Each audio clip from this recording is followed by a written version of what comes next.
नमस्कार बहुत स्वागत है आप सभी का एक बार फिर से आईएनडीसी नेटवर्क के न्यूज चैनल पर। आप सभी को पता है कि लोकसभा का चुनाव काफी नजदीक आता जा रहा है। जैसे जैसे चुनाव करीब आ रहा है वैसे वैसे राजनीतिक माहौल और ज्यादा गर्म होता जा रहा है। राहुल गांधी की कांग्रेस के जो यात्रा है, न्याय यात्रा, भारत जोड़ो न्याय यात्रा, वो पूरे भारत में ही घूम रही है। इस टाइम राहुल गांधी उत्तर प्रदेश में जुटे हुए हैं और जो भारत जोड़ो न्याय यात्रा है वो चला रहे हैं। तो इसी बीच भारत जोड़ो न्याय यात्रा आगरा पहुंची और आगरा में लखनऊ जो पूर्व मुख्यमंत्री उत्तर प्रदेश के और समाजवादी पार्टी की राष्ट्रीय अध्यक्ष अखिलेश यादव भी इस यात्रा में शामिल हुए और उन्होंने स्वागत किया। आपको पता है कि इंडिया गठबंधन जो है वो बना हुआ है और इंडिया गठबंधन की वजह से ही जो राहुल गांधी का स्वागत किया। और आगरा में पहुंचकर समाजवादी पार्टी के राष्ट्रीय अध्यक्ष अखिलेश यादव ने सरकार के ऊपर निशाना साधा, भाजपा सरकार के ऊपर निशाना साधा। और अखिलेश यादव बोले कि सरकार ने वादे किए, वादों को पूरा नहीं कर पाई। छात्रों से वादे किए वो पूरे नहीं कर पाई, किसानों से वादे किए वो पूरे नहीं कर पाए, किसानों की आय दोगुनी करने की बात की थी वो भी वादे पूरे नहीं हो पाए। और हाल फिलहाल में जो पेपर लीक हुए हैं जिसकी वजह से युवाओं को नौकरी नहीं मिल पा रही है, युवा बेरोजगार हैं, इन सभी मुद्दों को अखिलेश यादव ने उस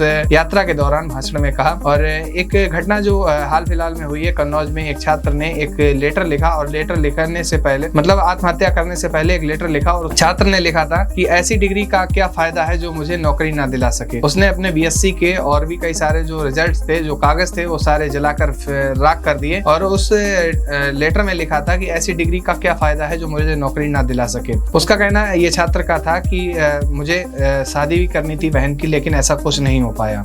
छात्र ने आत्महत्या कर ली लेटर लिखकर। अब इसी बात को लेकर अखिलेश यादव ने ये लोकसभा जो चर्चा है वो चर्चा की रैली के दौरान। और क्या क्या बोले अखिलेश यादव, सरकार को टारगेट करते हुए क्या कहा अखिलेश यादव ने, वो इस पूरी वीडियो में आप आगे सुनिए।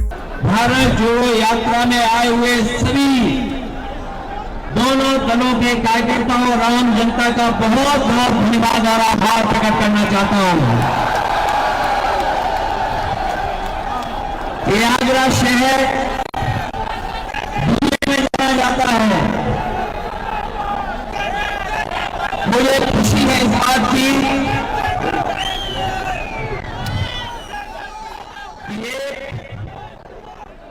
मोहब्बत की दुकान को लेकर के जो चले हैं,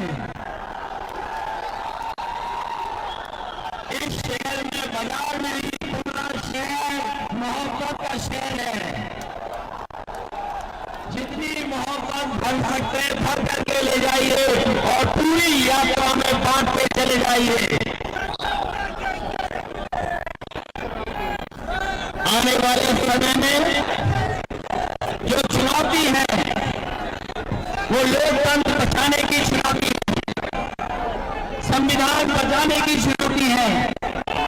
बाबा साहब भीमराव अम्बेडकर जी ने जो सपना देखा, गरीब पिछड़े जिनको हक सम्मान मिलना चाहिए, इतने वर्षों बाद भी सम्मान नहीं, और जो कुछ नहीं मिला था वो भारतीय जनता पार्टी ने लूटने का काम किया है।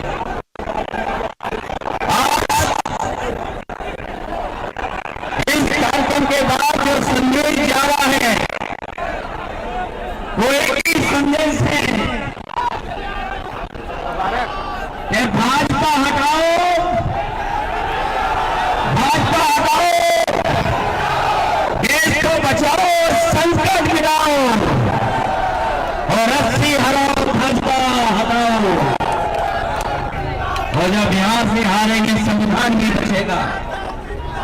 जहां तक सवाल किसानों के भविष्य का है, जो लोग किसानों का नारा देते हुए थक नहीं रहे, आज सरकार के खिलाफ आंदोलन किसान खड़ा है।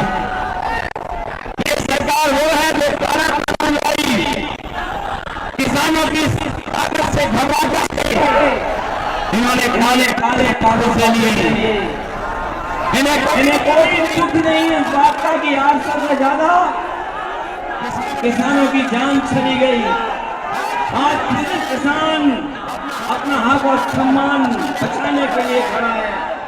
हमें उम्मीद है कि आने वाले समय में दिल्ली में भाजपा हटेगी, इंडिया गठबंधन की सरकार बनकर के किसानों को सम्मान दिलाने का काम करेगी। न केवल सम्मान बल्कि उनकी जो मांगे हैं एमएसपी को लेकर के उनको पूरी करने का काम करेंगे।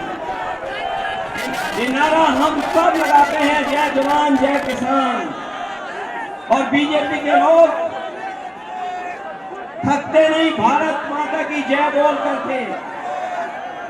सोचो जिस देश का किसान दुखी हो, नौजवान के सपने तोड़े जा रहे हो, नौजवान का भविष्य ना हो, उनके हाथ में नौकरी और रोजगार ना हो, नौकरी और रोजगार और डिग्री को लेकर के चिंतित हो। खबरें ये भी आ रही हैं कि नौजवान अपनी डिग्री जला करके आत्महत्या कर रहा है। ऐसी परिस्थितियों में और जब उत्तर प्रदेश में सबसे ज्यादा भर्ती होनी चाहिए थी, लेकिन नौकरियां नहीं मिली, रोजगार नहीं मिला, कोई भर्ती ऐसी सरकार की नहीं जिसमें पेपर लीक न होता हो। ये कमाल की सरकार है, इसमें लीक होते हैं पेपर, और ये लीक जानबूझ करके सरकार करती है। वो इसलिए करती है क्योंकि वो नौकरी और रोजगार नहीं देना चाहती, उसकी नियत में नौकरी देना नहीं है। ये कुछ लोगों को काम, कुछ लोगों को लाभ पहुंचाने का सरकार कर रही है। हमें उम्मीद है ये इंडिया गठबंधन और पीडीए की लड़ाई एनडीए को हराने का काम करेगी। INDC नेटवर्क, बदलते भारत के साथ।